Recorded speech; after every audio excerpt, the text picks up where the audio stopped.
is 7:27, and we are going to go ahead and commence our meeting again. Thank you. I hope everybody enjoyed the sandwiches and the fine meal that Morrow provided for us. Thank you, Morrow Elementary.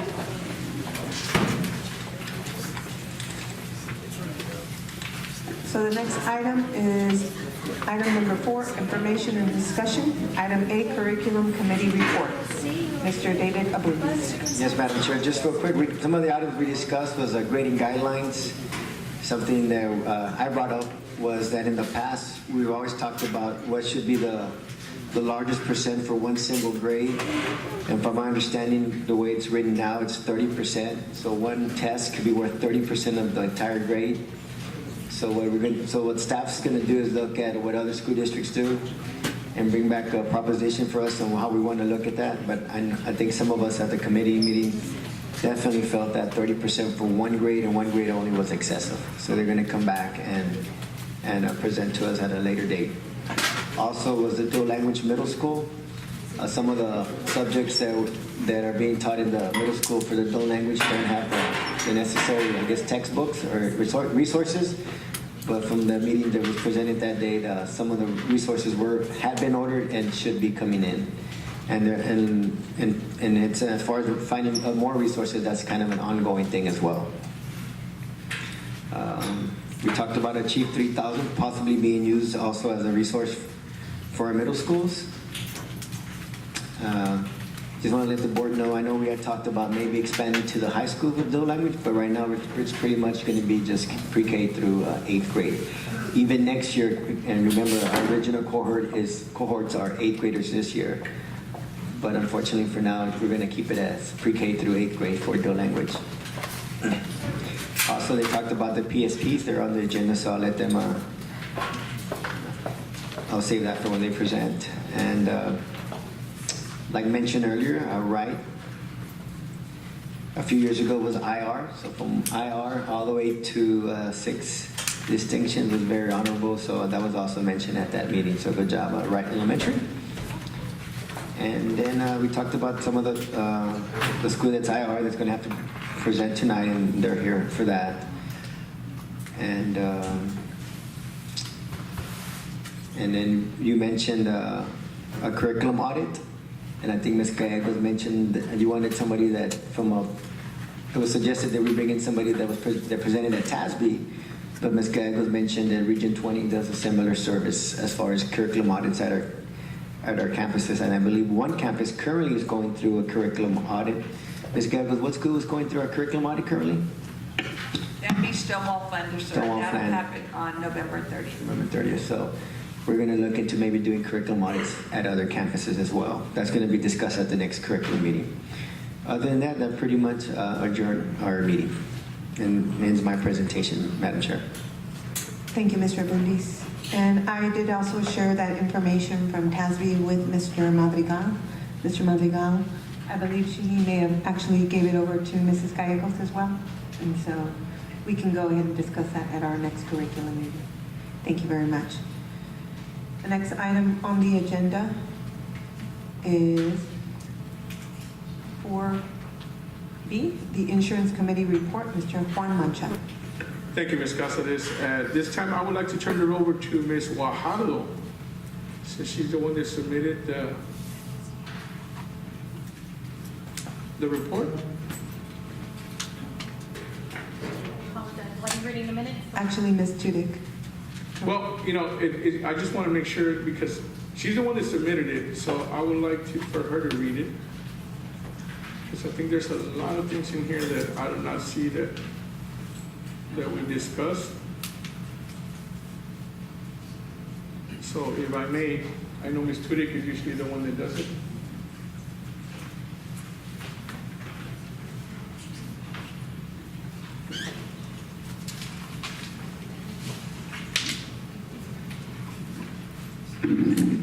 Thank you, Mr. Mancha.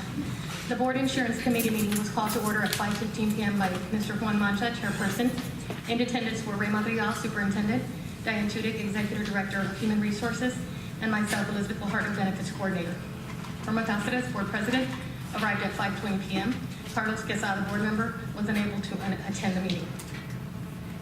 individual items for review and discussion. After the call to order and introduction of staff, SWBC was introduced and asked to present their findings in regard to the group health insurance. Representatives from SWBC included Andrew Grove, Bruce Massey, and Xavier Guevara. SWBC shared the timeline of events that preceded the committee meeting, as well as previous claims experience that affected the renewal rates offered by United Healthcare for 2017. SWBC informed the committee that Blue Cross Blue Shield, Aetna, and Humana were contacted to clarify their positions on providing quotes for Harlandale ISD. Aetna and Humana confirmed their declination to bid, and Blue Cross Blue Shield did offer a minimal adjustment to the proposal. SWBC was able to share that a 1% discount was negotiated with United Healthcare, and an additional 1% decrease in group health insurance premiums could be obtained with the bundling of other lines of coverage. The additional discount could be obtained with renewal of the dental plan and addition of United Healthcare as the vision insurance and life insurance carriers. The recommendation to the board was that coverage with United Healthcare be renewed for 2017 and 3 alternate plans be offered to employees. Members of the teacher organizations and HESA, as well as representatives of the Employee Advisory Committee, were invited to ask questions and participate in discussion with the representatives of SWBC. The meeting was adjourned at 6:56 p.m. Thank you, Ms. Fajardo. I just want to, when we do this, can we please add on what the input was from the committees? It's very important that the board can hear what different committees that were present and different staff members that were present, their input. Because it's as we know, they're the ones that are going to end up paying for the insurance. They're the ones that the money's going to come out of their pockets. So it would be nice if we would have their input as the way they did it at the meeting when they put it out there, that we added to our minutes. Mainly because the importance of it. Earlier we heard somebody speak on the 1%, on the vision.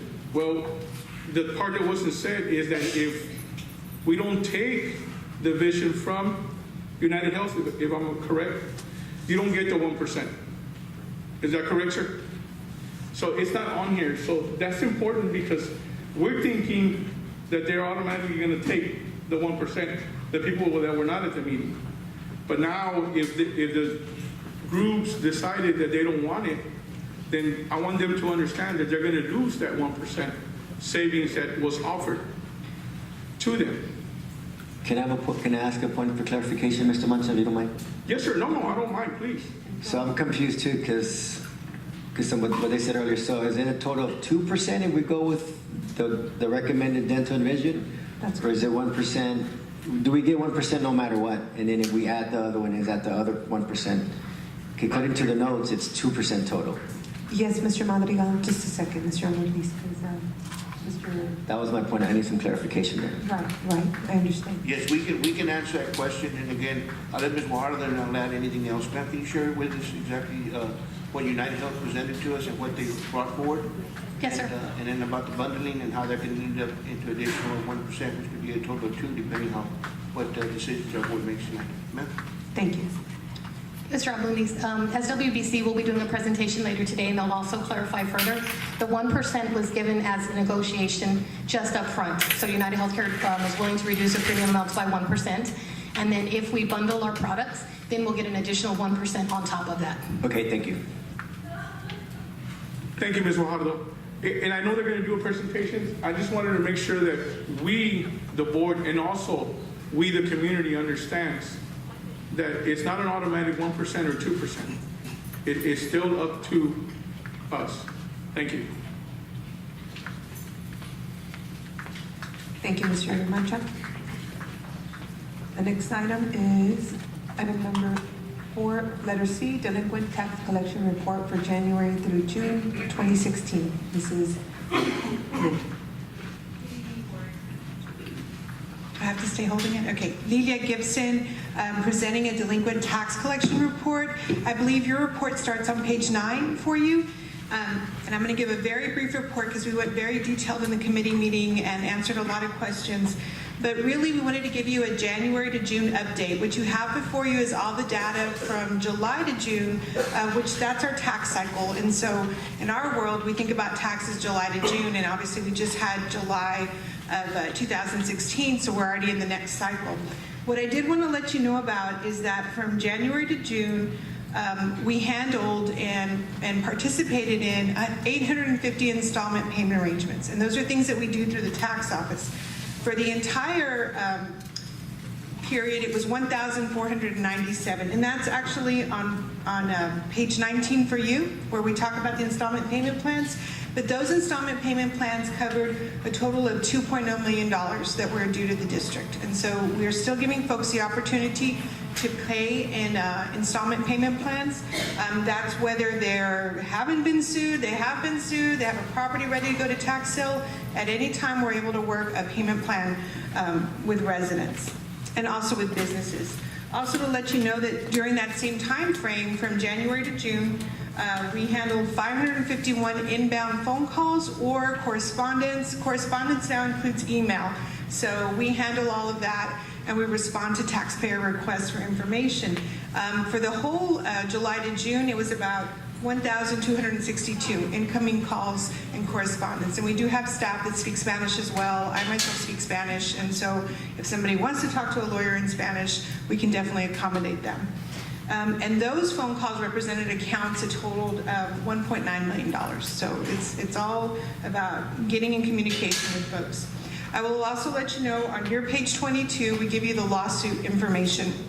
And from January to June, we filed 140 lawsuits, and those were all just suits that had to be started, new suits, right? And for the entire time frame, it was 293. So we have our busier part of the year right after July. And those represented $481,551. So the January to June collections, so just in those months, and on your page 27, you can see this, was $532,351. So for the entire tax calendar year of July to June, the total amount collected was $1.1 million. Actually, $1,142,385. And then the only other information I would point out to you is that you do have also on page 13 for you is a snapshot of what your delinquent tax portfolio looks like. And this snapshot here is captured on July 8th. And one of the growing numbers that's in that category are over 65 deferrals or exemptions. And those are accounts that we don't file a lawsuit on. If they have the over 65, they still have the opportunity to pay their taxes if they're able to. But that category has 764 accounts, okay? That's $2 million that's in the over 65 exemption deferral. So if people choose a deferral and don't pay, that's money that's going to come into the district, but we can't say when. You know, obviously we don't know when that's coming. But there's more detailed information there on categories. I'm happy to answer any questions if you'd like. Does anybody have any questions? Thank you so much. Thank you very Have a good much. day. Thank you for that presentation. Okay. Next item on the agenda is item D, report gifts accepted on behalf of the board for policy CDC local. Mr. Madrigal? Yes, Madam Chair, we have gifts to report for Bel Air Elementary from Robert Tejeda Sr. for safety patrol supplies for $70. We also have the Bel Air Elementary from J.P. Morgan Chase for student incentives of $115. Then we also have non-monetary donations. We have Kingsborough Middle School from Laura Stewart. We have concession supplies for $15. We also have McCollum High School for Nichas Mexican restaurant gift card for $225. We also have Adams Elementary from various businesses in the area gift cards for $150. We also have for Adams Elementary, we have from Pet Boys items for Watchdog Family Night for $35. And then we also have to Student Support Services from John's Kids for school supplies for $500. So we have a total for a grand total of $1,919 to report. Thank you, Mr. Madrigal.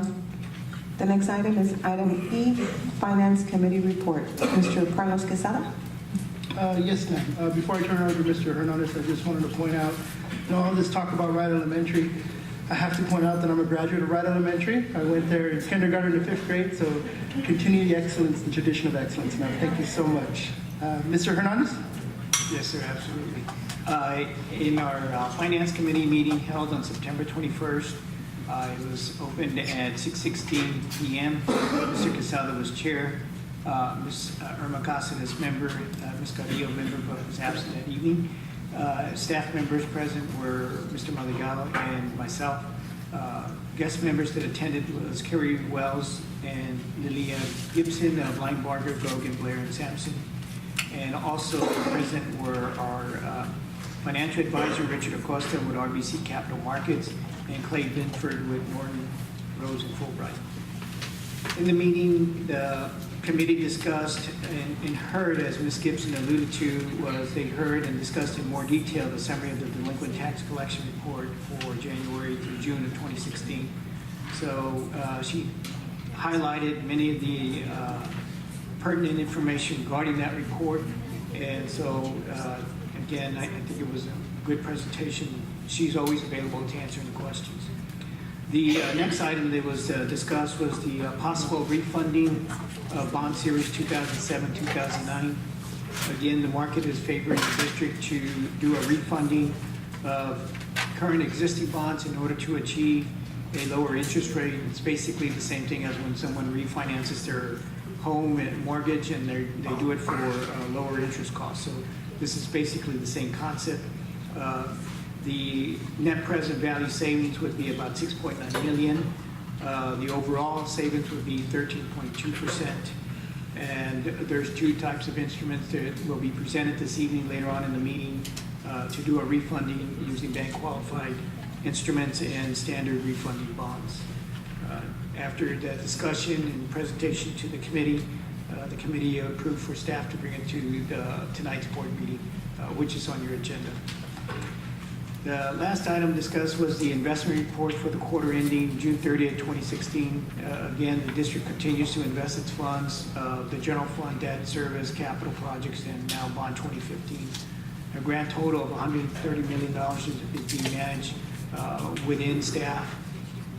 We invest according to our policy, CDA, local, and legal, in agency securities, money markets, commercial paper, municipal bonds, and brokered CDs. Again, we struggle to try to achieve highest investment earnings that we can, but also making sure that we're safeguarding the assets of the districts. So our returns are ranging from 0.42% to 1.19%. The investment report is included in your board packet. The committee meeting ended at 7:53 p.m. I'd be happy to answer any questions. Thank you very much, Mr. Hernandez, and thank you for all the work that you do. Madam Chair. Yes, Mr. Abundis. This doesn't have to do with the report, but I noticed that you when you mentioned Clay Bedford, he's a representative of Norton Rose Fulbright. Yes, sir. It's no longer Fulbright and Jurowski. No, sir, that changed several years ago. So it's still the same firm and just the name change. Yes, sir. Okay, so I had to make sure. Thank It's you. actually expanded and more resources available to the district. Did anyone else have any other questions? Anyone? Thank you. Thank you, Mr. Hernandez, for that information. The next item is the Building Committee report. Mr. Ricardo Moreno. Yes, Madam Chair. We met on October 13th, last Thursday. The meeting was called to order at 5:30. Myself, Mr. Mancha were present. Mr. Resti was unable to attend. We had Mr. Marigal, Mr. Soto, and Jasmine Engineering and her staff. Now, what we discussed were the parking lot rankings in regards to Terra Wells Middle School and Central Office. We're going to go into a little bit more further detail once the presentations are made. I know we referred to Mrs. Zima, and she noted among Mr. Soto as well that there would be additional savings once we get to the negotiating table. So it's more so about bringing it to the board and providing that approval to go forward and go to the next phase. The parking lot alternatives were also presented for Terra Wells Middle School and central office. Again, they provided us with the, the plans and also with the reasoning behind it. I know we were asking where there was a necessity in the long term. It may very well be, just so we wouldn't have to incur any further costs in having to maybe address issues that could possibly come up if we don't remedy the situation now. The committee agreed to go to the full board for further discussion and approval, and the information will be discussed once we get the actual presentation, and I'm sure we can clarify and discuss it further. The meeting was adjourned at 6:03. Thank you very much. Mr. Moreno? Next item is the item number 5, consent items, items A through P. At this time, I'd like to pull items. Give me just a moment, please. I'm going to go ahead and pull some items. I'm going to go ahead and pull item I through O. Correct me if I'm wrong, Mr. Madrigal, are those the items, or Mrs. Tudyk, that are going to be bundled as part of the insurance? Yes, ma'am, some of them are. Okay. Some of them? Their consideration for bundled, yes, sir. Yes, Right. ma'am. Okay, so that's the reason that I'm requesting to pull those items at this time. And Ms. Carrillo, you had a question? Yes, I was just making the motion to approve consent items A through P with the exceptions of I, J, K, L, M, N, and O. Okay. Anyone else? I'll second to approve consent items A, B, C, D, E, F, G, H. Okay, so we have a motion by Ms. And P. Carrillo and a second by Mr. Abundis. And then I request that we pull items I all the way through O. All those in favor? All those against? Motion passes.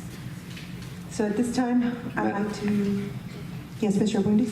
I'd like to make a motion so we can start discussing.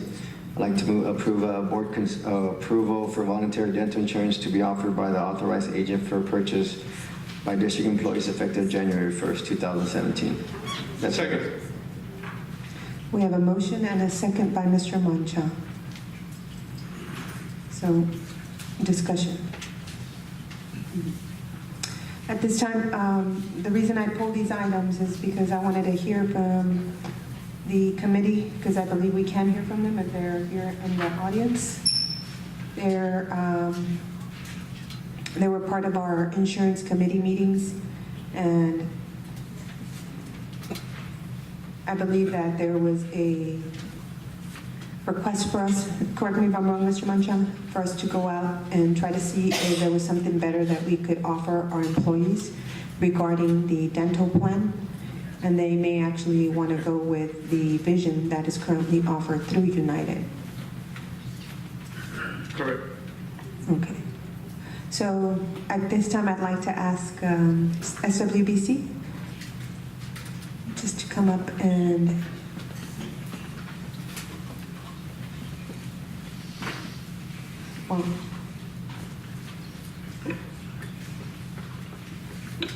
Good evening, Board President, Board members, and Superintendent and staff. My name is Andrew Grove. I'm the Vice President of Sales and Market Development for SWBC here in San Antonio. I'm accompanied by Bruce Massey, who is our Vice President of Account Management and Compliance. Javier Guevara sitting in the back there. He's also with SWBC, one of our executive account managers. Now we've got a presentation that we can bring it up. All right, there you go. Is that presentation separate, or is that part of it on this item, sir? That presentation, ma'am, it's almost identical to the one that was presented the other day at the insurance committee. The only thing we did was we added one item that you requested for them to put in the report to help clarify. You asked for that extra column, that they have that here tonight. But it's the same report, just was formatted a little different. Okay, so we can not vote that at this time? Yes, ma'am. Okay, we'll go ahead and do that then, gentlemen. Thank you very much. Just because I want to make sure that everybody understands exactly what their savings would be if they decide to do a bundle or decide not to and choose another option. Okay. Thank you very much. Now, our presentation this is the same presentation with a slight variation for the other day, and so it goes through the medical also. So you want me to just go straight to the ancillary, or do you want me to go through the entire presentation? At this time, let's do the ancillary, just so that, Okay. We're on dental right now, Ms. Caceres, item I. right, that's part of the ancillary.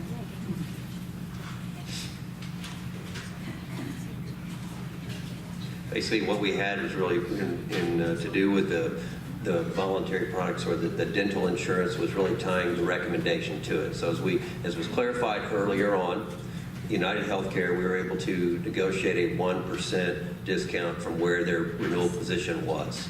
And that is without a requirement of any additional lines of coverage. That was just a good faith 1% reduction on the medicals.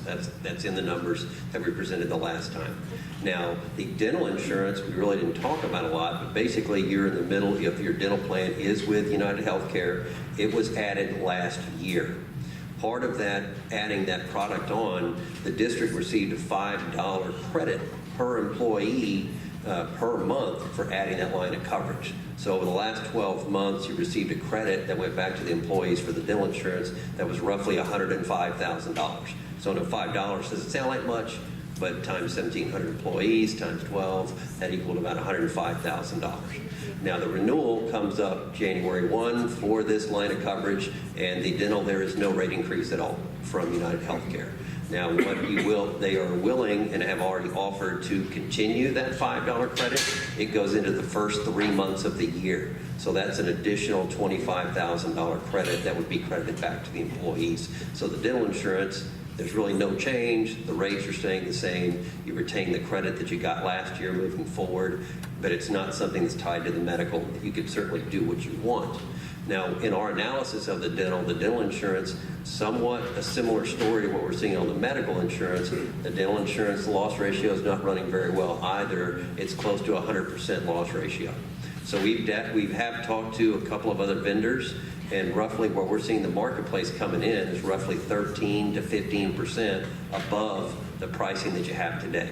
So if you were to move the dental, we certainly, under your direction, we would certainly go out and we can make that change. At this time, though, you would lose the credit, so you'd lose that $25,000. The rates may or may not be higher from the marketplace. What we're seeing so far is they are, but basically that's where we are with the dental insurance as Madam of Chair. today. Yes, Mr. Just a Oakley. quick question. So we currently have United Dental right That now? is correct, yes. Okay, I'm sorry. I thought we were with somebody else and we were moving into United. No, I think the discussion earlier where that was mostly was around the vision and some of the other products. Last year at renewal time, evidently the part of the renewal negotiations were to add United Healthcare Dental. So this is the first year renewal of a multi-year rate guarantee. Okay, thank you. So just to make sure that we do understand, right now, the dental is through United, and if we were to keep it, then we would continue receiving that reduction or that savings, that $5 savings. Yes, ma'am. That would be for the first 3 months of the year. They originally negotiated it for 15 months, and so that would continue through March. Okay. So I just recall that I know that in our committee meeting, our insurance committee meeting, I believe it was me and Mr. Mancha who were present, we were asking that you go out and try to see if there was something else that was better than that for the employees, because they were not very happy with the existing dental plan. So was there anything that... Well, I'm sorry, I didn't mean to interrupt you, but what we are seeing so far is because the loss ratio on the dental is a little bit higher than what insurance companies like to see, most of the quotes are coming in higher than what the employees are paying today. If it's something that they'd be willing to pay more, we could certainly find an alternative to United Healthcare, but it would more than likely cost more money. What we're seeing so far on average is somewhere in the range of 13 to 15% higher than the renewal from United Healthcare. Okay. So I think that's what me and Mr. Mancha were asking for, correct, Mr. Mancha? Well, And so we wanted to bring it to the full board because we wanted to make sure that we looked at that first before we made this decision based on those products, which were the dental, vision, and were there any, let's see, any of them that had any savings out of all Yes. those items? Yes, I can give you a little bit of good news. Okay, Yes. great. On the vision program, as was talked about earlier on, United Healthcare is saying that if, in addition to the 1%, which you get anyway, if you were to give them the vision coverage, they would provide an additional 0.5% off of the renewal, which equates to roughly $60,000. So a little bit of savings there on if you do the vision with United Healthcare. Additionally, the rate is guaranteed for 3 years, and the rate is slightly below what you're paying today. So the employees would see savings on the medical of about $60,000 for the entire group, plus you'd see a slight reduction in the rates that the people that are on the vision would pay. Do you have a slide for the vision? I do not have a slide. Madam Chair, I'm up Madam for Chair? point of order. We're in the dental agenda item, and you're discussing another item, which is Yes, sir, Mr. Abundis. I'm sorry, And I'm sorry. that's what I was going to get at. If I like to motion that we approve the, But before, okay, I had the original motion, right? And then, yes, sir. I apologize, I got I ahead of asked the myself. lawyer, and he said that we can have 2 motions, sir. You need to take each item as they're agendized. I think right now we're on I. Around the dental? Yes, Okay. and then take a separate motion, we'll get to J. Madam Chair. Yes, Mr. Moreno? Yes, ma'am. Thank you. Yes, sir. I just wanted to kind of share with my colleagues right here. When it comes to the 15 months that we have with United Dental, you're saying that once that 15 months of lapses, we will no longer receive the $5 credit, so that $25,000 savings is only up until March, correct? Yes, sir, that is correct. And then from there, there's nothing additionally that we can work with that to, or was that just a part of the initial, I guess? We did contract? not negotiate that Yeah. original thing, but that was believed part of the original deal with United Healthcare, so. And so then once that time elapses, we're not going to be credited, and our personnel is going to be credited with that $5 credit. That is correct. Okay. I don't know, would you be able to negotiate that for the next 9 months that are remaining? Or no? I mean, I know that y'all are still, I guess, a negotiating table, I would assume, or no? I can't give you that. I have not asked that. I would probably at this point say no. I think part of the issue is that the loss ratio on the dental is not very good. It's approaching 100%. And so and there is no rate increase. They're holding the rates. I would say probably not at this time. Okay. So then nonetheless, you're saying from what's out there, what's been put forward, this is going to be the best in terms of cost savings as a whole with Yes. United Dental? I believe so, yes. Okay. Does anybody have any other questions? Okay. So we just have to make sure we complete this item since we're on the dental. And I guess if there's not anything better that we can come back with, and we're going to use the existing dental through United, because that's going to be the only way that we can actually save some, or give some savings back to our employees. There's not really many other options that we have, unfortunately. Okay. So at this time, I'd like to go ahead and move forward and take the vote. All those in favor of approving item I for the voluntary dental to be offered by the authorized agent for purchase by district employees effective January 1st, 2017. All those in favor? All those against? So motion passes. And then item J is consideration of an approval of the voluntary vision insurance to be offered for purchase by the authorized agent and for purchase by the district employees effective January 1st, 2017. so move. Second. We have a motion by Mr. Abundis and a second by Mrs. Carrillo. So on this item, discussion, we currently don't have any savings on this, or I'm sorry, currently we are at the same I would say we're in the same situation, right, or same crossroads as we were before. Well, I can talk a little bit on the vision. The vision is what United Healthcare is offering is that if we move the vision, it's currently with Superior, if we move it to United Healthcare, that will give a 0.5% decrease off of the rates for the medical. So that savings is roughly about $60,000. The vision rates from United Healthcare are slightly below the current rates with Superior, so a small savings, not a huge savings, but few $1,000s over the year, so that would be savings for the employees. It's a 3-year rate guarantee, and basically what we requested for them, and there were a lot of questions in the committee meeting around the vision insurance, is we basically asked United Healthcare to do an exact match of the current benefits. And so what that basically means is they will have the contract for the coverage on Superior Vision, and they will duplicate that coverage. So same allowances, same deductibles, all those things will be exactly the same. Madam Chair, can I interrupt? Because this is the perfect time for this question. Yes, Mr. Abundis. I know we're not supposed to comment on citizens, but it was mentioned earlier that that's not the case, but you just stated, it was stated earlier that yet that the allowances were going to be, it was going to be more expensive with United. As far as, remember, the glasses will be more expensive. Yes, it's lesser expensive, but as far as the allowances, the teachers have to pay more out of pocket. But you're just telling me that United's going to go match. It will be a contract match, yes. And there's actually a representative of United Healthcare here this evening that I confirmed. I would love to hear that from them if you don't mind.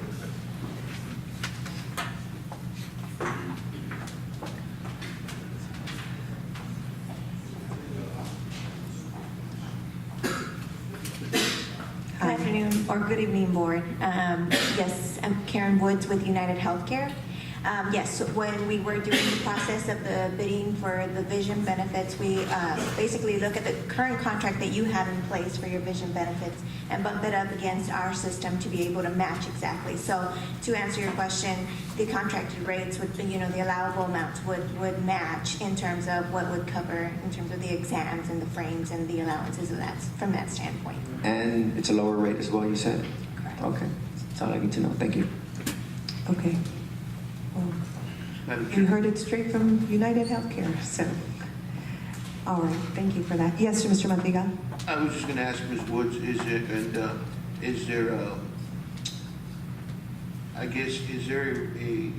the rate, is it going to be for 1 year, 2 years, 3 years, or is there anything else on the rates that we can count on, or it's going to be from year to year? So the rates for the vision would be guaranteed for 3 years. So No cost increase? No cost increase for 3 years. They're locked in. Thank you. Thank you.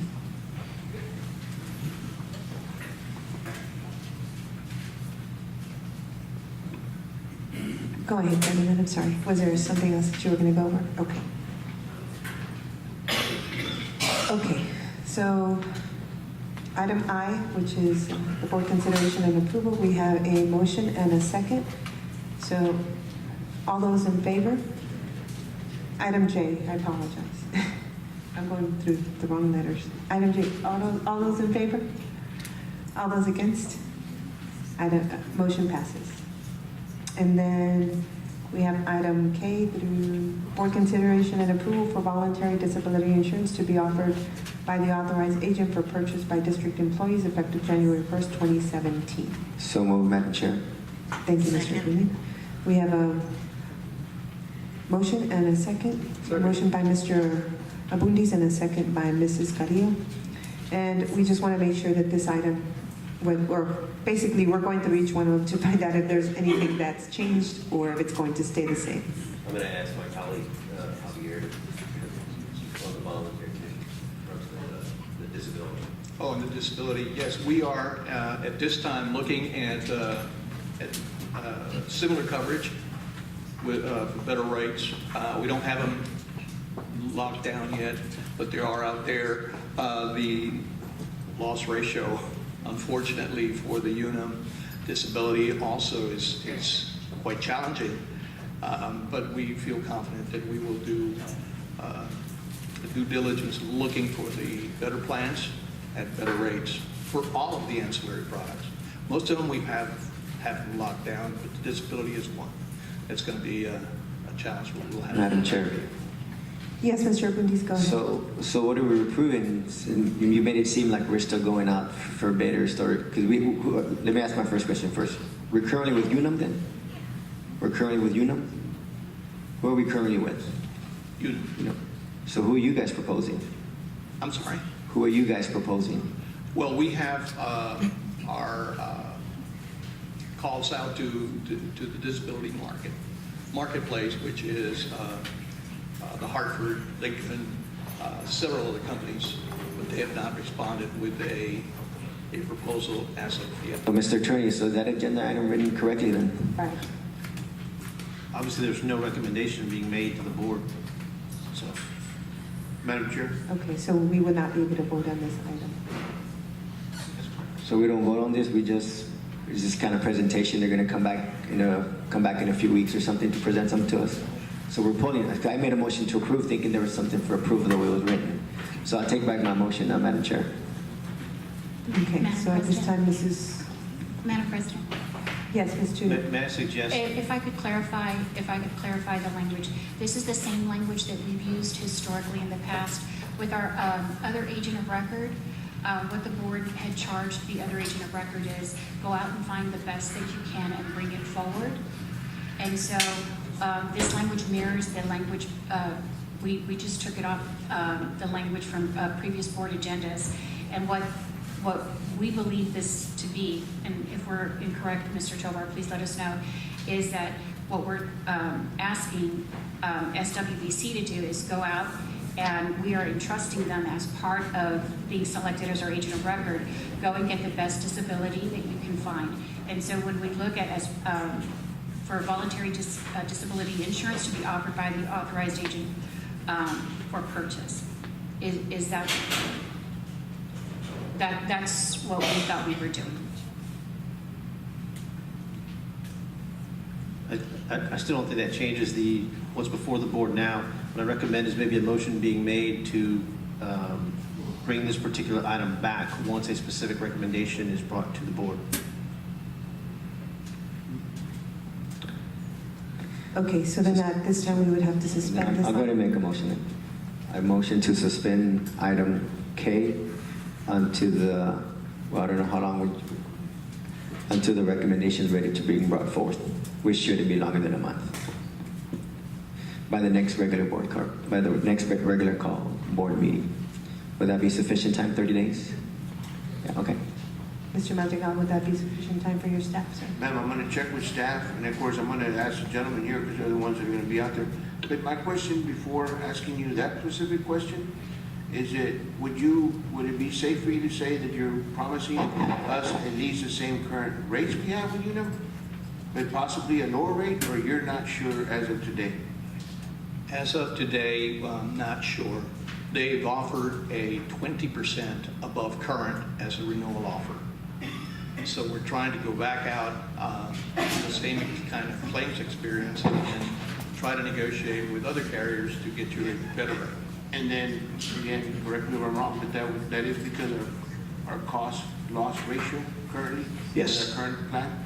Yeah, the losses have been significant. And then my last question is the board asked, would, again, we're taking this item back out to get our employees the best rates, would a month from now be too late to add that additional, again, ancillary product so that we can get things done in a timely manner before the end of the fiscal year? That'd be sufficient time. Okay, we just want to make sure that there would be sufficient time. And I guess my question too would be whether or not it would be the same for items. I'll second the motion. Yeah, we need to second my postpone before we discuss. So we have a motion by Mr. Abundis and a second by Mr. Mancha. Sure. So discussion, yes, Mr. Udesky. When do you plan on starting enrollment? Enrollments are anticipated by November 14th. As we speak today, we are setting all employees for Harlandale Independent School District on an online eligibility system. So time is of the essence. So we will be charged with going out and getting something relatively quick for you. When I say, yes, we can do it in a month, I'm thinking more a lot quicker than that to come back to you and say, okay, here's what we But our board meeting's not scheduled until November, what?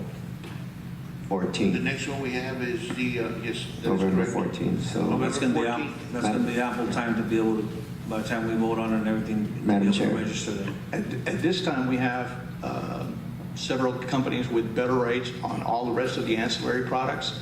The challenge is a disability, which is a 20% rate increase, and again, because of the loss rate check. And the only reason I ask is last year, we were rushing to register our employees, and a lot of errors were made. And I just don't want to see that happen again. I just want to make sure that you're comfortable with waiting another 30 days or by going the route that Ms. Tootie was talking about. You're absolutely right. The window is closing relatively fast because there's so much work to do to get all employees onto an online eligibility system, but we feel confident that we can do it if you give us probably a lot less than Yeah, a month. Madam Chair. Try and get Can it I going. amend my motion? Mr. Belize? I want to amend my motion, you're correct. So if enrollment starts November 15th, then I want a due date by November 4th. That gives us 1 week to come back, make the motion, and then the following week you start enrolling. Yeah, that would work. So my amendment is they have to come back by November 4th, completed this by November 4th, so that we can call maybe a special call board meeting the week of November 7th, so that we can vote on this, so they can register November 15th. So that's my amended motion. I'll second that. Madam Chair. Okay, so we would have to definitely make sure that that's brought forward to our insurance committee before we can bring it forward to the full board. And we just want to make sure that you have enough time, because we did discuss this at our last insurance committee meeting, to make sure that you were working on that during this time, to go out there and find out, what you could do in order to try to lower the cost for our employees. Yes, Mr. Uresti.